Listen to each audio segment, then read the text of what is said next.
O exército russo atacou Sumi, mas as colunas dos invasores foram aniquiladas. Recorde histórico de distância. Ufa sob ataque massivo de drones. A defesa aérea russa atinge prédios residenciais. Dezenas de mortos. Dia sombrio para a aviação militar do Kremlin. Mais um avião de transporte e vários caças foram derrubados. A terceira de assalto recupera Luhansk e Gerasimov perde as insígnias por suas mentiras vitoriosas. Invasores usam drones para lançar dinheiro sobre a região de Sumi. A Ucrânia prepara um ataque balístico contra Lubianka com mísseis Flamingo. Lukashenko entra na guerra. A ordem foi dada aos generais belorussos. Correspondentes de guerra pró-Rússia continuam clamando e imploram que Putin pare a guerra. Trump declarou o fim da guerra com o Irã. Prisões na Hungria e conversas vazadas entre Zijartó e Lavrov mudam tudo. Oficial, Peskov convocou estudantes a assinarem contratos militares. Donald Trump provoca Macron publicamente dizendo que ele apanha da esposa. Uma artista russa matou uma elefanta na Índia. Olá, meu nome é Katerina Nesterenko e agora vamos aos principais destaques. Mas antes, curta este vídeo e se inscreva no canal para não nos perdermos mais na imensidão do YouTube. As forças de defesa da Ucrânia chegaram mais uma vez à retaguarda russa. Na noite de 2 de abril, a refinaria Bashneft Novoil em Ufa foi atacada. A distância da Ucrânia é de quase 1.300 quilômetros. Primeiro, explosões potentes ocorreram na área da fábrica, seguidas por um grande incêndio. Segundo informações preliminares, o ataque atingiu uma das unidades principais de processamento primário de petróleo. A Bashneft Novoil é uma das refinarias mais importantes de Ufa, controlada pela Rosneft. A fábrica produz gasolina, diesel, combustível de aviação e produtos petroquímicos. As operações da empresa provavelmente serão interrompidas ou limitadas por algum tempo. Putin levou mais um golpe forte dos ucranianos. Que notícia! Já no verão, os mísseis balísticos ucranianos alcançarão Moscou. Isso foi revelado por Denis Steilerman, projetista-chefe da Firepoint, em entrevista a Dmitry Gordon. Trata-se dos mísseis balísticos ucranianos FP-7 e FP-9, com alcance de 850 quilômetros. Segundo Steilerman, interceptar 20 ou 30 desses mísseis lançados contra a capital do agressor será difícil, mesmo com a ajuda dos sistemas americanos Patriot. O lançamento dos mísseis balísticos usará a mesma plataforma do míssil Flamingo. Temos os mísseis balísticos, dominamos todo o ciclo de produção e isso é crucial. Há apenas uma peça de origem estrangeira neste míssil. Todo o restante é fabricado inteiramente por nós aqui. Quais são as características dos mísseis balísticos ucranianos?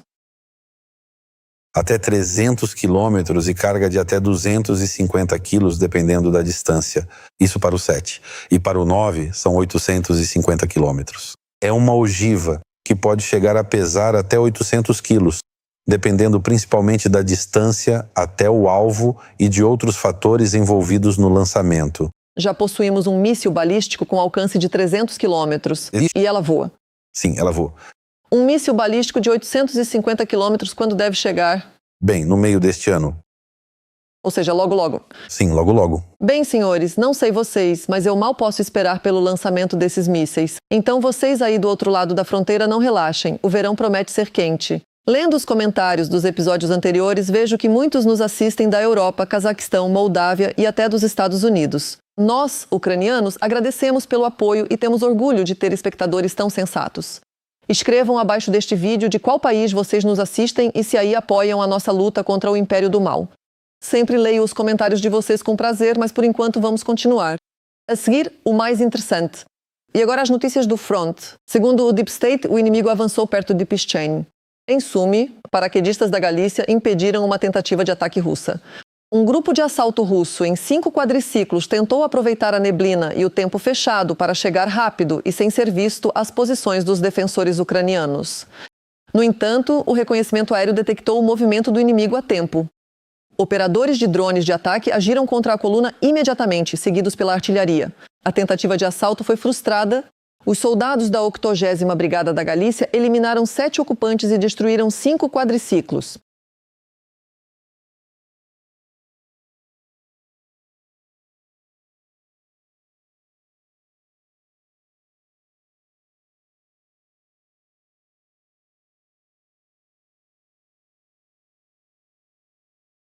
Enquanto isso, o Ministério da Defesa da Rússia mente de novo sobre seus sucessos no fronte. No dia 1º de abril, do outro lado da fronteira, informaram que haviam tomado toda a região de Luhansk.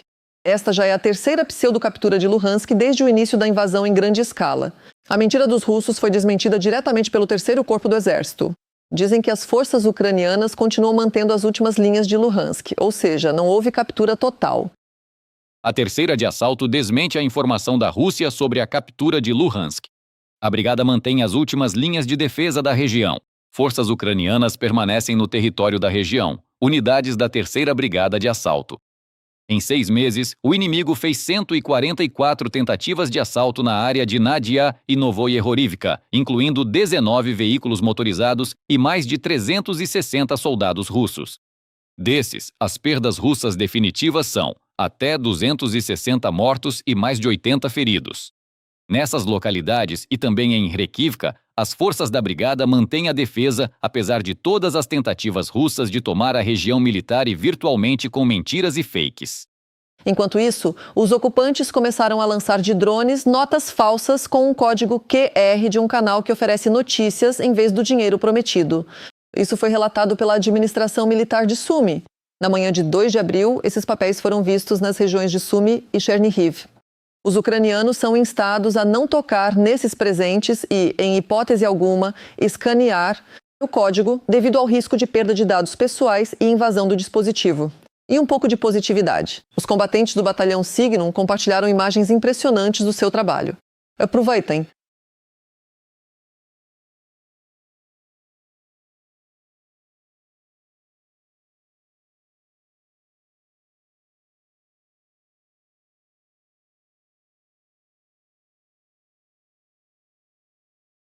Não me canso de admirar a coragem e o heroísmo dos soldados ucranianos. Eles mantêm o front e enfrentam uma horda enorme que os supera em número.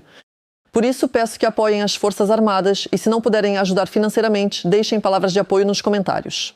Eu sei que eles estão nos assistindo. O colapso da aviação russa. Em 31 de março, soube-se que a Federação Russa perdeu outro caça-bombardeiro Su-34. Canais russos informaram que isso ocorreu durante a defesa contra um ataque de drones ucranianos. Segundo dados preliminares, o piloto da aeronave morreu. No mesmo dia, soube-se que um avião An-26 caiu na Crimeia. Ele estava transportando passageiros. Foi relatado que 29 pessoas a bordo morreram. Segundo a mídia, a causa da queda foi o fato de o avião ter colidido com um penhasco. Aqui estão os detalhes. Um dia sombrio para a aviação russa. Putin está em pânico. Os russos perderam os aviões Su-34 e An-26 em um dia.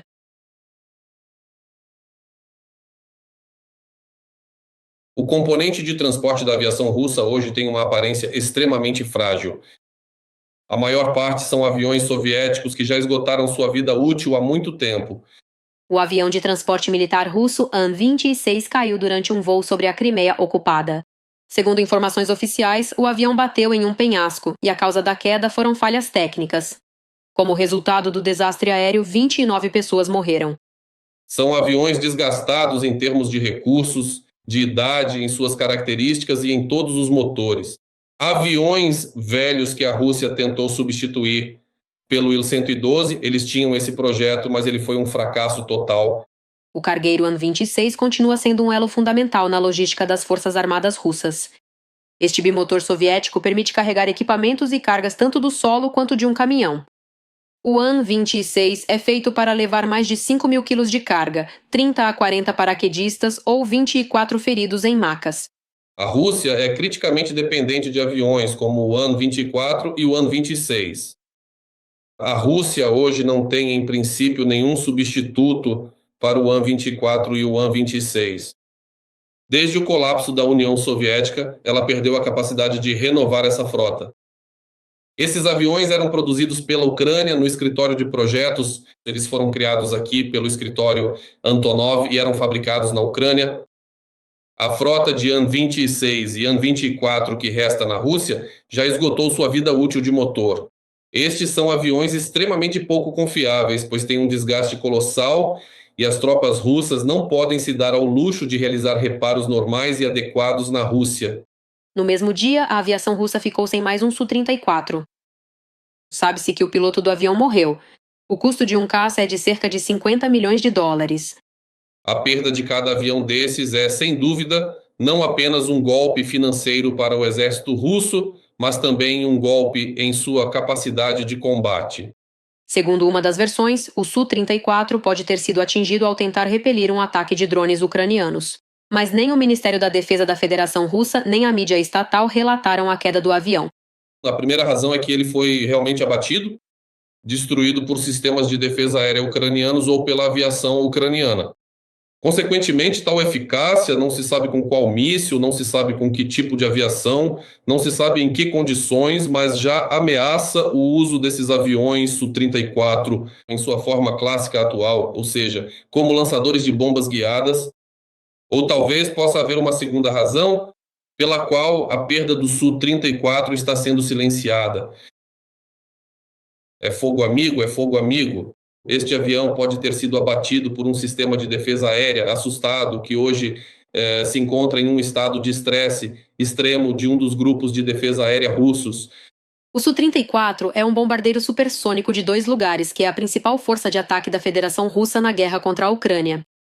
O avião é capaz de operar 24 horas por dia, atingindo alvos em terra e no mar com mísseis e bombas de alta precisão. No início da invasão em grande escala da Ucrânia, os ocupantes russos tinham cerca de 120 desses aviões. Hoje em dia, cerca de 80 estão prontos para o combate. E isso apesar de que, durante o ano, a Rússia tem a capacidade de produzir aproximadamente de 8 a 11 unidades desses aviões. Ou seja, aproximadamente a cada mês ou um mês e meio, eles montam completamente um novo avião do tipo Su-34. As perdas totais desses aviões são, é claro, muito grandes. Desde o início da invasão em grande escala da Ucrânia, eles foram abatidos de forma especialmente ativa nos primeiros dias da invasão. Uma série de acidentes indica que a frota aérea da Federação Russa está operando no limite de suas capacidades. O número de incidentes está crescendo não apenas devido às perdas em combate, mas também devido ao colapso técnico interno do sistema de manutenção. Em palavras simples, isso está acontecendo devido ao esgotamento dos recursos da aviação russa. A Rússia, devido à degradação técnica e tecnológica, não pode se dar ao luxo não apenas de criar um novo tipo de avião que atendesse a todas as necessidades e desafios modernos. Eles não conseguem nem realizar reparos qualificados nesses equipamentos, o que leva a desastres regulares e a vários tipos de emergências. A aviação russa não vai desmoronar de imediato, mas está se desfazendo aos poucos. É um processo de colapso estrutural, onde cada nova missão se torna mais arriscada devido a uma combinação de problemas técnicos e de pessoal. Até os propagandistas parecem estar cansados da guerra de Putin. Precisamos parar. No terceiro ano de guerra, até os mais fervorosos patriotas Z não veem sentido na chamada Operação Militar Especial. Eu não vejo vontade estatal de alcançar definitiva e irrevogavelmente os objetivos da Operação Militar Especial. A propaganda russa admite a desnazificação e a desmilitarização da Ucrânia pelo Kremlin, para dizer o mínimo, não correram muito bem. Basicamente, todos nós já entendemos perfeitamente que a desnazificação e a desmilitarização da Ucrânia não foram bem sucedidas para nós. Porque para a realização, sim, desses conceitos, bem, nós precisaríamos tomar Kiev. E eu não vejo como, bem, é muito difícil, digamos assim. Ativistas Z, com lágrimas nos olhos, admitem que os objetivos anunciados por Putin da OME são quase inalcançáveis. Talvez realmente valha a pena. Afinal, já começar a registrar as perdas, decidir com atenção quais objetivos conseguimos alcançar, quais ainda não e quais podemos alcançar a curto prazo. Aparentemente, desistir da realização daqueles objetivos que exigem, não sei, algumas investidas. Assim, de tomar Kiev em 3 dias, a propaganda russa passou a apelos para parar o derramamento de sangue. Não temos recursos para tomar Mykolaiv, não temos recursos para tomar Odessa, não temos lá sobrando, não sei. Eu nem imagino quantas vidas seriam necessárias para tomar Kherson, Mykolaiv e Odessa. Não sei, talvez realmente não tenhamos recursos. Mesmo que, não sei, esvaziemos todo o cofrinho, comecemos a mobilizar as pessoas, o que definitivamente não traria estabilidade ao Estado. Lá mandaremos todo o dinheirinho para a guerra. Talvez nem nesse caso a gente consiga enfrentar toda a OTAN. Vocês notaram como ultimamente aumentou a quantidade desse tipo de lamúria nos lixões do Kremlin? O que acham? As chances de queda do regime de Putin? Comentem. Mais um mico de Donald Trump.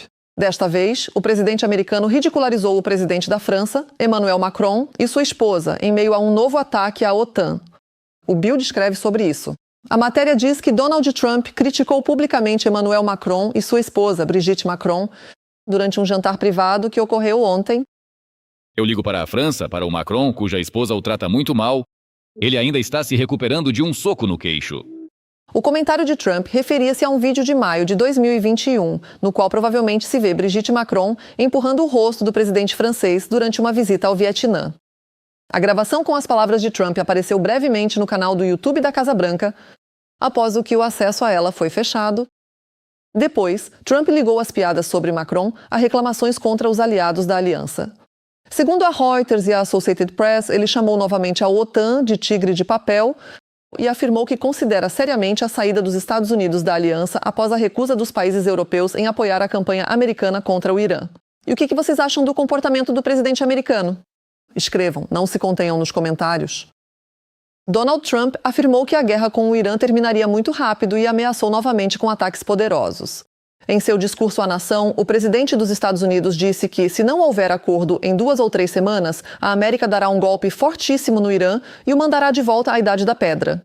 Segundo Trump, os principais objetivos já foram quase todos cumpridos e o Irã quase não tem mais mísseis. A frota foi destruída, a aviação está em ruínas. Ele também afirma que a maioria dos principais líderes do Irã já está morta e que o país teria agora uma liderança menos radical. Trump ressaltou que os Estados Unidos deliberadamente não tocaram na infraestrutura petrolífera do Irã, mas que, se necessário, podem atacar as usinas elétricas. E ele também afirmou de forma bem cínica que os Estados Unidos não precisam do Estreito de Hormuz e sugeriu que os europeus o controlem sozinhos e que é melhor comprar petróleo da América. Se você por acaso sentiu falta do Batka Lukashenko, não se preocupe, ele está se preparando para a guerra. O ditador autoproclamado vestiu solenemente seu uniforme de gala com dragonas douradas e declarou que o tempo de paz para a Bielorrússia não existe mais. Estamos nos preparando para a guerra. E nesta sala, e não apenas nela, as pessoas devem entender.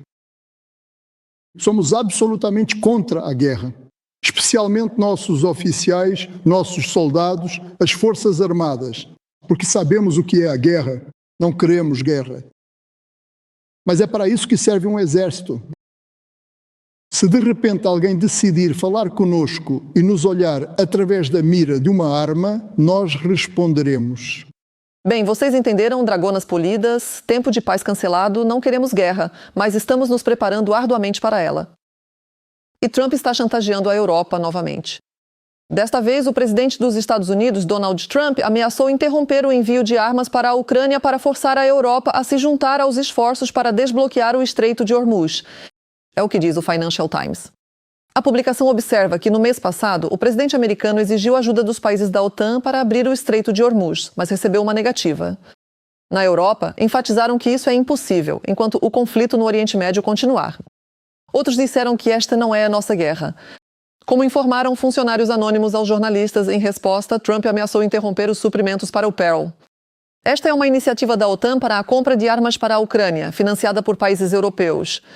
Como resultado, um grupo de membros importantes da aliança publicou uma declaração expressando prontidão para se juntar aos esforços para garantir a passagem segura pelo estreito.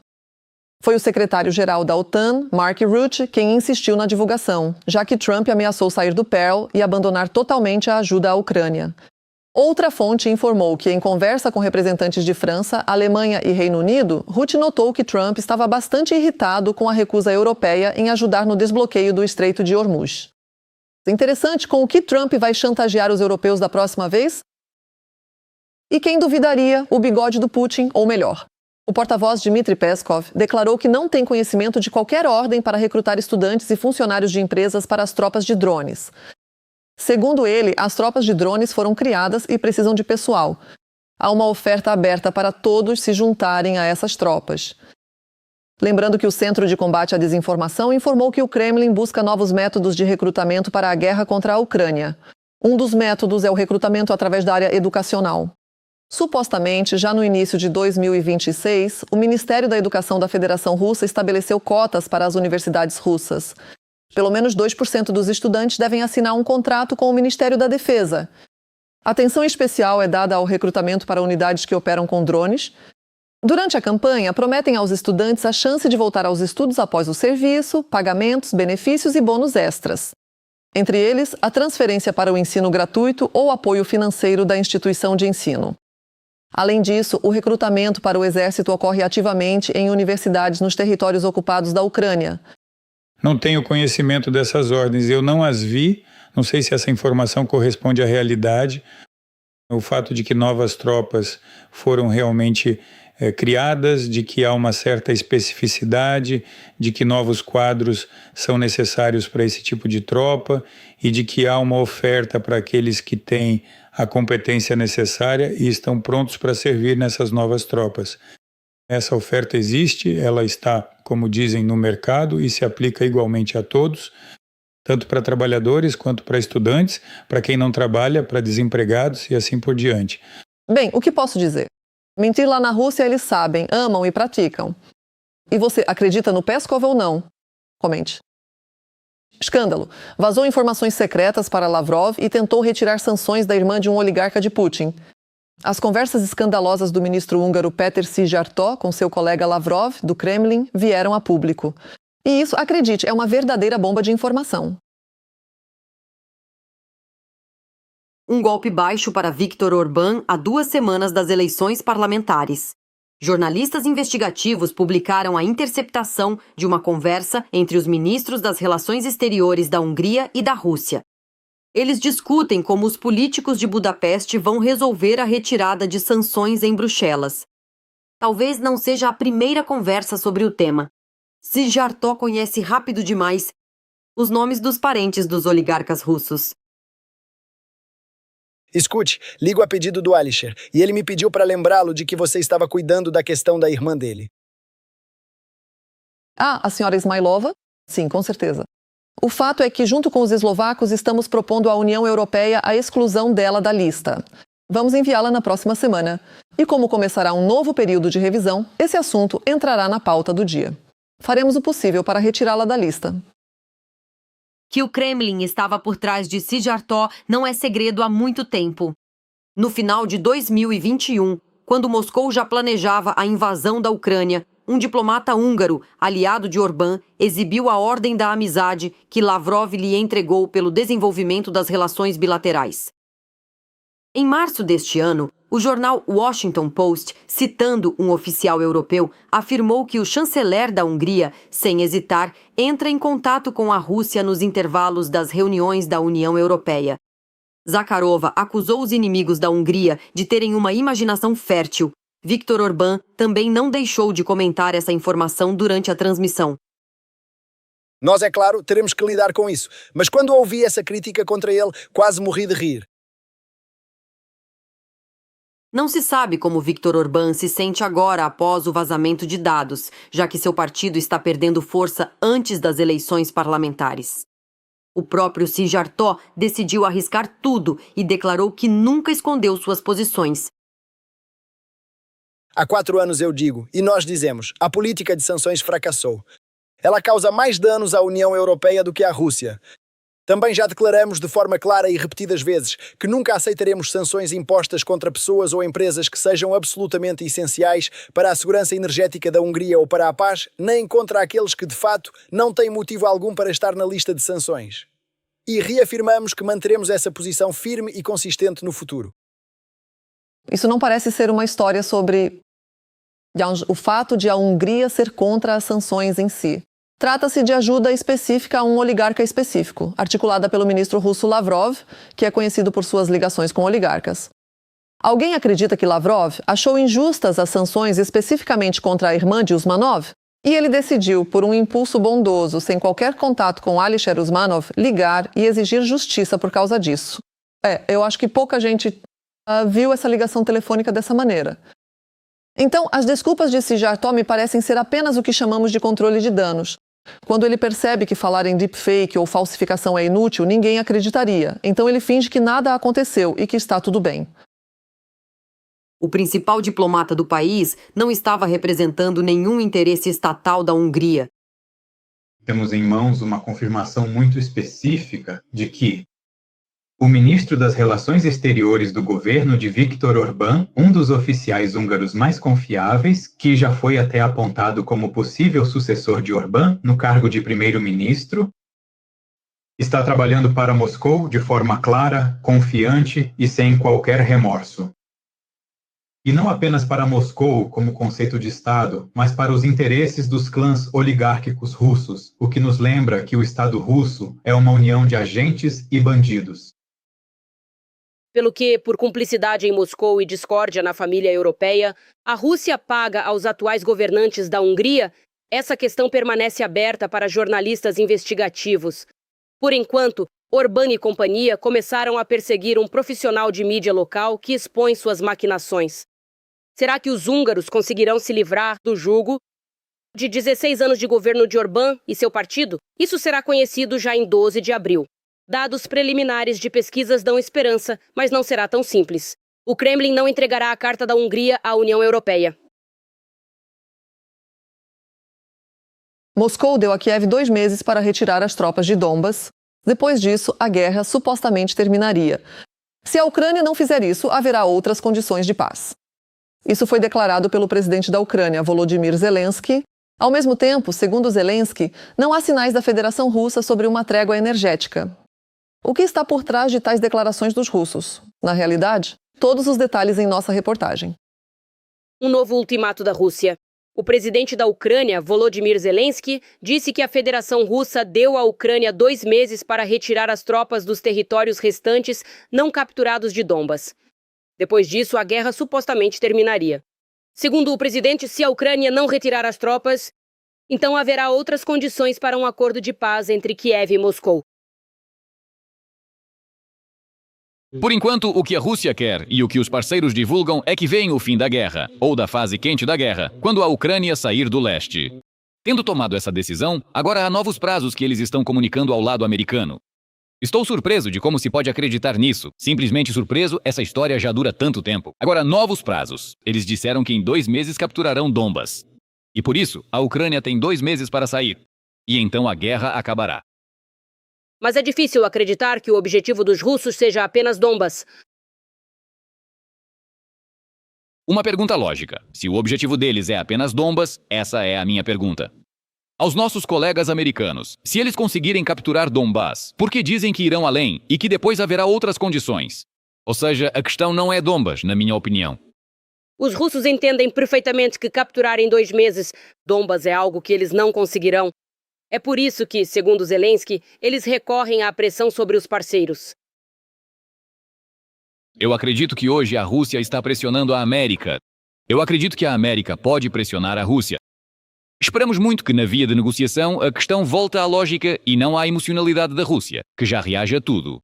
Especialistas estão certos de que tais mensagens e ultimatos da Rússia sobre a retirada das tropas ucranianas dos territórios restantes não capturados de Donbas não passam de uma provocação. Na verdade, por enquanto, não é muito perceptível que, por trás dessas ameaças, houvesse algo além de, digamos assim, fantasias da liderança russa, simplesmente porque até agora não há tendências que indiquem que a Rússia possa realmente capturar amanhã as partes da região de Donetsk que permanecem sob controle ucraniano. Ou seja, é uma pressão puramente propagandística, dirigida, obviamente, ao lado americano, porque, senhores americanos, nós vamos conquistar tudo de qualquer jeito, então pressionem logo os ucranianos para que eles aceitem entregar tudo isso de graça. Além disso, Zelensky informou que não vê de Moscou uma iniciativa clara de trégua, inclusive na área de energia. Ao mesmo tempo, a posição da Ucrânia continua a mesma. Se a Rússia nos atacar, nós vamos responder. Se eles estiverem prontos para parar, agiremos da mesma forma. A Ucrânia até propôs à Rússia um cessar-fogo na Páscoa. Em resposta, recebeu um ataque massivo de drones em 8 regiões. Kiev apresentou 2 propostas concretas: um cessar-fogo na Páscoa e uma trégua separada para instalações de energia. A Rússia ignorou ambas. Na noite de 1º de abril, seus drones atacaram a Ucrânia novamente. A Ucrânia demonstra constantemente a disposição, o empenho em um cessar-fogo. E mais uma vez o presidente da Ucrânia confirmou isso ao propor uma trégua na Páscoa. Mas o problema é que, na verdade, a Rússia obviamente não quer aceitar nenhum cessar-fogo, por isso, neste caso, eles também recusaram de fato essa proposta, e provavelmente para o lado americano, isso deveria servir de sinal sobre quem realmente quer a paz. Mas, infelizmente, os americanos não querem levar esse fator em conta. Parecem muito estranhas as exigências que o presidente da Ucrânia, Zelensky, mencionou anteriormente. Sobre o fato de que os parceiros da Ucrânia no Ocidente insistem para que a Ucrânia diminua a intensidade dos ataques à infraestrutura petrolífera da Rússia, sendo que a Rússia não pretende de forma alguma reduzir os ataques ao território ucraniano e, em particular, à infraestrutura energética ucraniana. Ou seja, na prática, nos propõem um jogo de um lado só, apenas porque alguém precisa de petróleo mais barato. Portanto, tudo isso pode ser resolvido com uma decisão: cessar fogo e garantias de segurança para a Ucrânia. Tudo vai parar, os ataques ao setor petrolífero russo vão parar e, consequentemente, por favor, resolvam seus problemas com a Rússia. Na Índia, morreu a elefanta que uma russa pintou de cor-de-rosa. A notícia é do The Hindu. Trata-se da famosa elefanta Chanchal, que foi protagonista de fotos polêmicas da fotógrafa russa Yulia Buruleva. A russa afirma que usou um corante seguro. Já os especialistas dizem que mesmo tintas naturais poderiam conter pigmentos prejudiciais. A causa da morte do animal não foi confirmada, mas após o incidente, defensores dos animais pediram um controle mais rigoroso do uso de animais em atividades comerciais. É curioso o que essa russa tinha na cabeça quando organizou todo esse idiotismo. E por hoje é só. Dê um like neste vídeo e não se esqueça de se inscrever no nosso canal Ucrânia Hoje, para não perder os nossos próximos episódios. Até a próxima!